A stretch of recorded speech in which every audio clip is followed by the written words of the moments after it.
Proses penyucian manusia bagi umat Hindu khususnya di Bali sudah dilakukan sejak janin masih berada di dalam kandungan. Siklus upacara ini lazim dikenal dengan tradisi Magedong-gedongan atau Garbe Wadana. Profesor Dr. Ide Bagus Gedeyuda Triguna MS mengatakan, Magedong-gedongan berasal dari gedong atau goa garba. Goa dimaknai sebagai pintu yang ada dalam tubuh manusia dan garba adalah perut. Artinya pintu yang berada di perut sang ibu. Dalam dunia kedokteran, janin usia 7 bulan dalam kandungan sudah bisa mendengar. Di dalam sinaptogenesis, yaitu proses terjadinya pembentukan sinap baru dalam sistem saraf otak dan inteligensi mulai usia janin 6 bulan sampai bayi berusia 3 tahun.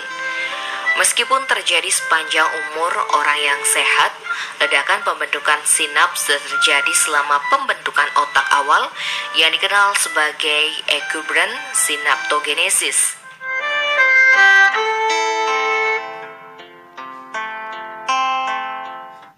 Dikatakan Profesor Yuda, ritual Magedong-gedongan sejatinya sudah dijelaskan dalam sejumlah teks suci Hindu seperti Menawa Dharma Sastra Adhyasa 2, Sloka 16. Dalam teks tersebut disebutkan bahwa upacara Magedong-gedongan dilaksanakan untuk ibu yang usia kandungannya di atas 6 bulan Bali atau bulan ke-7 kalender.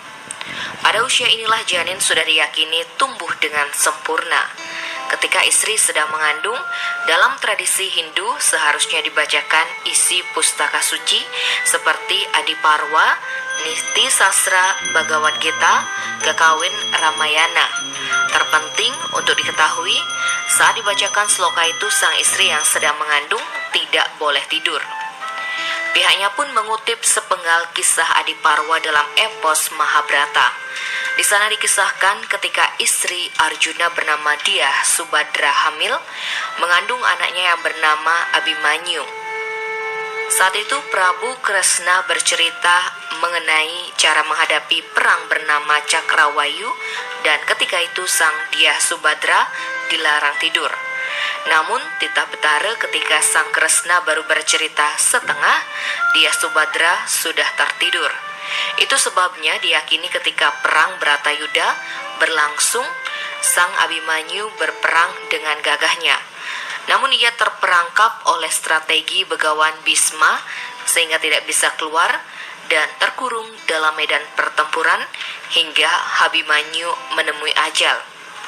Lanjutnya, upacara Magedong-gedongan tidak hanya sebuah ritus untuk memperoleh atau memohon anak dan ibu mendapat keselamatan, tetapi juga proses pembelajaran anak sejak dalam kandungan. Ada 3 hal penting yang secara garis besar dilaksanakan dalam ritual Magedong-gedongan, yaitu upacara pengerujakan, upacara pembersihan, dan upacara inti Magedong-gedongan.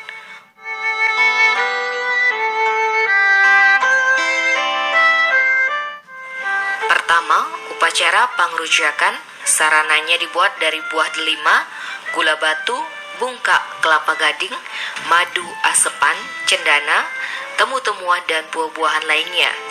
Sarana ini bertujuan agar janin bayi dikenalkan pada rasa bahwa hidup ini manis dan juga pahit. Selain itu, hidup ini asam, asin, pedas, dan kecut. Ada pula sarana pejati dihaturkan kepada ide Betara Surya dan ajuman katur kepada ide Betara Guru dan Betara Surya. Maknanya tentu memohon keselamatan kepada anak dan ibunya. Ini sebagai sosialisasi agar memperkenalkan tentang hidup. Upacara kedua adalah melakukan ritual pembersihan diri. Tujuannya agar seluruh kotoran yang ada pada bayi dan ibunya hilang. Pembersihan disimbolkan dengan membuang kain dan pakaian yang melekat pada saat dilaksanakan upacara ini.